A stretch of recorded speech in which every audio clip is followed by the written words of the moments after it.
Something that happens way too much. It's pretty ordinary. But you'll be hearing from a Townsville father who's currently campaigning for new safety guides in our vehicles to stop children dying after being left alone in cars. We hear about it a lot. You very well, I'm sure, recall it was early last year that a 3-year-old boy was left in a bus in Cairns, and it made headlines all around the country. Well, what can we do about it?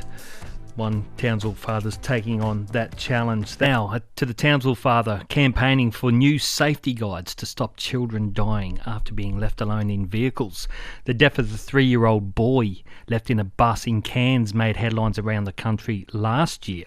And just last week in Townsville, a 4-year-old girl was allegedly left on a minibus outside in Townsville. Fortunately, that child is okay. But these stories hit too close to home for North Queensland father Peter Black. In November last year, his 3-year-old daughter, Rylee Rose Black, fell asleep in the back seat of her mum's car on a hot day in Townsville. By the time Rylee was found, it was too late to save her. A Townsville mother and her partner were charged with manslaughter. The details of exactly what happened to Rylee is still a matter before the courts. But Peter is campaigning for changes he says will help protect other children from suffering the same fate. And he's been good enough to talk to me this morning. Peter, good morning to you.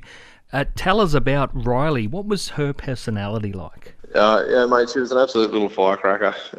She was she's about nearly 3 years and 2 months old, and she has 3 older sisters that live with us, and she's just a bloody little bundle of joy, mate. She's always running around laughing and having a good time, and running rings around her sisters and trying to rule the roost. But she's very sorely missed.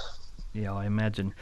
Peter, let's talk about trying to manage some good out of all of this. So how do you want the standards and the laws around the manufacturing of cars changed for this country? Mate, my vision is that I want to see the Australian standards change so that all cars on the road, passenger vehicles, it doesn't matter whether it's a ute, a sedan, a minibus or SUV or whatever it is, I feel like all vehicles on the road need to have a child detection system in place, and the best way we can do that is from the manufacturer's level, so that there's a standard that's installed across all brand new vehicles that are coming out. And the way I see it is with kids getting left in vehicles, and they don't even have to pass away. You know, there can be some serious side effects from just leaving a kid in the car and that exposure to the heat. So what we really want to do is take the human element out of the risk. So when we look at it, there's obviously a risk there. We've got some scary statistics of how often this happens.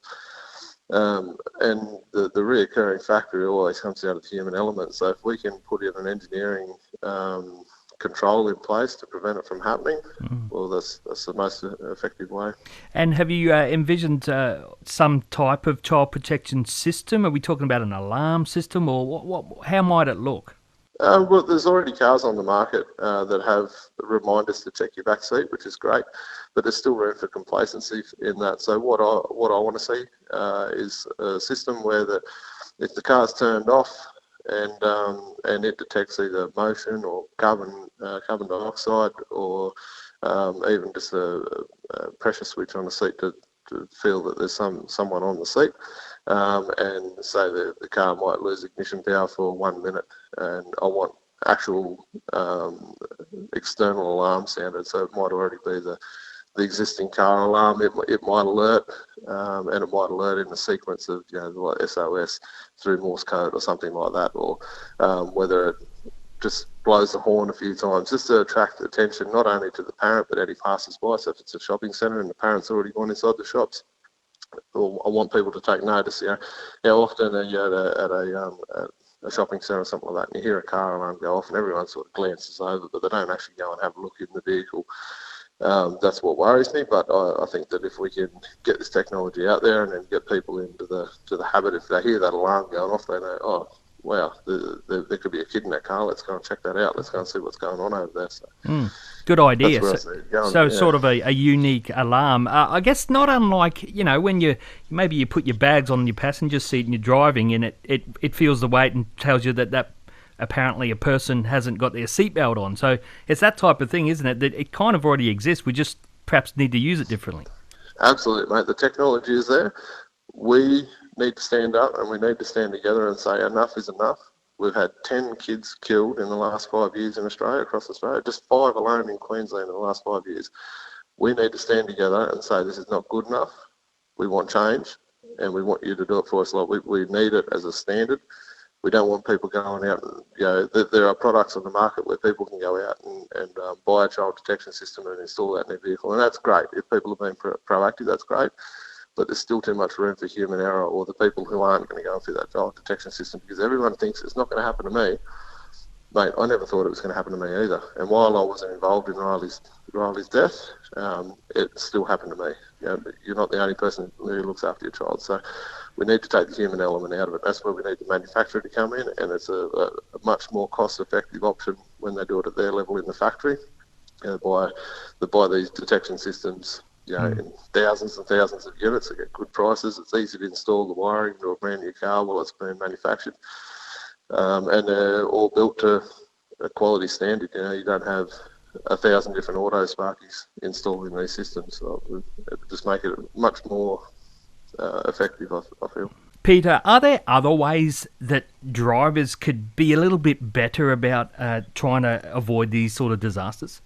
Yeah, absolutely, mate. Yeah, it's something that we've thought about, and we've put a couple of things on our Facebook page about it, just about reinforcing safe habits. So, when you jump in the car, you put your kid in the car seat, jump in the driver's seat, kick one of your shoes off and chuck it in the back with your little one, or put your mobile phone on the back seat, or in the car seat in the capsule with your little one, or just get into the habit of turning around and looking in the back before you get out of the car, just to make sure everything's okay. You might have left a bag of groceries there that you forgot, and you go, oh wow, look at that, I nearly forgot that bag of groceries, but it could be your kid too. You get into the habit of sending a text message or whatever to your partner and say, oh, did Rylee get to school okay today? Or, how's everything going? Hope you have a good day. Just get into some safe, positive habits like that, and it can make a world of difference.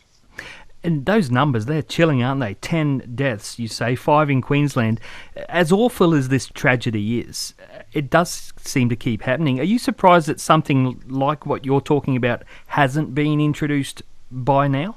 I am surprised, and even myself, I come from Parks in central west New South Wales, and I remember years ago there was a little child who passed away in Condobolin through a hot car death, and it rocked our small community. It really did send shockwaves through the community, and I remember thinking about it, and I've always thought about it, and that's sort of why I felt like it would never happen to me, because I know the risks there, and I'd be careful and look after my little girl. But it does keep happening, and I just feel like someone needs to stand up and be the driving force for this, to say, this is not acceptable. We're not gonna let this happen. 10 kids in 5 years are no longer here with us. Well, you deserve a lot of credit for taking this on. I've got to say that much. You launched the petition to statewide Parliament at the start of the month, and I think it's got something like 500 signatures so far. Have you got a goal target there for that? I want all of Queensland to sign that bloody petition. This is the baby step for us, was getting that petition up and running. I didn't really know what direction I needed to take to make change. Obviously, I want to change the Australian standard. I was talking to Nick DeMetto, and he kind of suggested that we get this parliamentary petition up and running at a state level. So we've done that. We are getting a lot of feedback through our Facebook page, Remember Rylee, and through our website, www.rememberrylee.com.au. People from outside of Queensland also wanting to sign the petition, but they can't because it's limited to Queensland residents at the moment. So I really want to get in touch with the federal member of parliament just to help us get this on the national stage. But yeah, I want everyone to sign this, because we need to protect these kids. They can't protect themselves. The thought of another kid sitting in a car seat strapped in there cooking to death absolutely horrifies me and haunts me, and we can't let it happen. Only last week here in Townsville, a kid got left on a school bus at a daycare centre, and luckily that little girl's all right. And I'm trying to reach out to that family, because I want that family to get on board as well and say, we nearly lost our little girl too. let's do something about this. The daycare centres, they need to be proactive and manage risk. All right, so you're running a transport service, dropping kids off and picking kids up from daycare or whatever. They need to be saying, all right, to manage the risk of a kid being left in the car, policies and procedures are a soft control in the hierarchy of controls for risk management. That's a soft control. You need to have an engineering control in place. So they need to be turned around and say, all right, our fleet of buses we're going to go and get that retrofitted with child detection systems. You can go down to Super Cheap Auto and buy one today and have it installed in your vehicle this afternoon if you want. So we need people to step up and be proactive and say, this is not going to happen to us and this is how we're going to make sure it doesn't.